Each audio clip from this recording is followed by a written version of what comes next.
American പ്രസിഡന്റായി നമുക്കറിയാം Donald Trump സ്ഥാനമേൽക്കുന്നത് വരുന്ന വർഷം 2025 ജനുവരി 20-നാണ്. തെരഞ്ഞെടുപ്പിലെ ഐതിഹാസികമായ ഒരു വിജയത്തിന് ശേഷം എന്താണ് താൻ മുന്നോട്ട് വെക്കാൻ പോകുന്ന വളരെ പ്രധാനപ്പെട്ട വിദേശകാര്യ നയങ്ങൾ എന്ന കാര്യത്തിൽ വ്യക്തത വരുത്തുകയാണ് പ്രസിഡന്റ് സ്ഥാനത്തേക്ക് അവരോധിക്കപ്പെടുന്നതിന് മുൻപ് തന്നെ ഡൊണാൾഡ് ട്രംപ്. അതിൽ ഏറ്റവും പ്രധാനം റഷ്യ യുക്രൈൻ യുദ്ധവുമായി ബന്ധപ്പെട്ട് അദ്ദേഹം നേരത്തെ നടത്തിയ ഒരു പ്രസ്താവനയായിരുന്നു.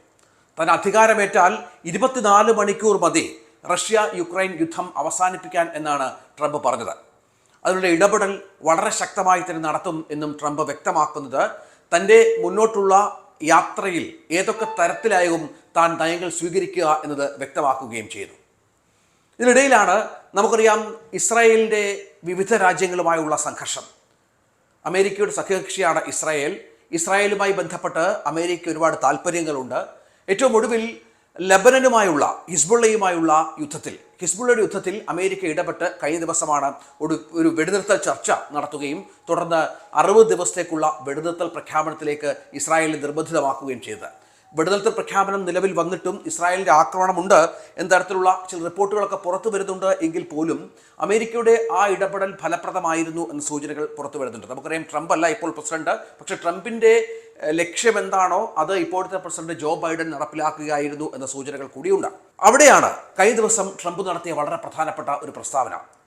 അദ്ദേഹം പറഞ്ഞു വെക്കുന്ന ഒരു കാര്യമെന്ന് പറയുന്നത് ഹമാസ് ബന്ധികളാക്കിയിട്ടുള്ള ഹമാസ് ഭീകര സംഘടനയാണ് എന്ന് ആവർത്തിച്ച് പറഞ്ഞുകൊണ്ടാണ് ട്രംപ് ഇക്കാര്യം വ്യക്തമാക്കുന്നത്. ഹമാസ് ബന്ധികളാക്കിയിട്ടുള്ള പൗരന്മാരെ വിട്ടയച്ചില്ല എങ്കിൽ പ്രത്യാഘാതം ഭീകരമായിരിക്കും എന്ന് ട്രംപ് മുന്നറിയിപ്പ് നൽകുന്നു.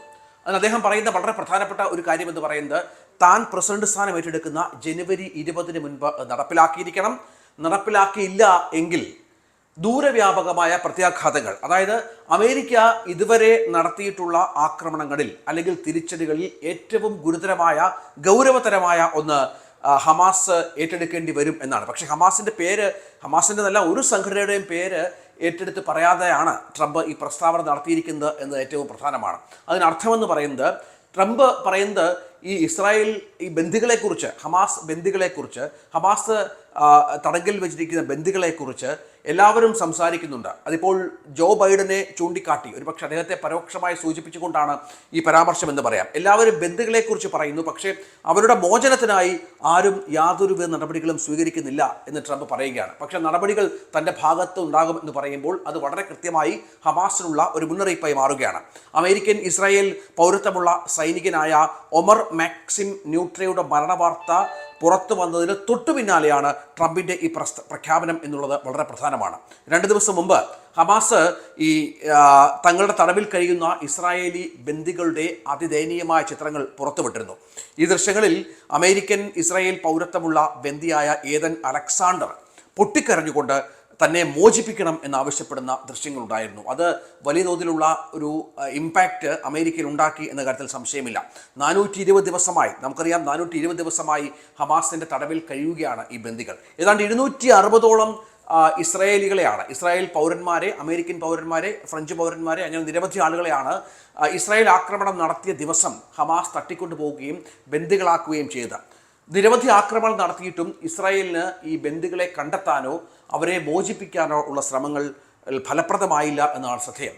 പലരും കൊല്ലപ്പെട്ടു, ചില ആളുകളെ വിട്ടയച്ചു.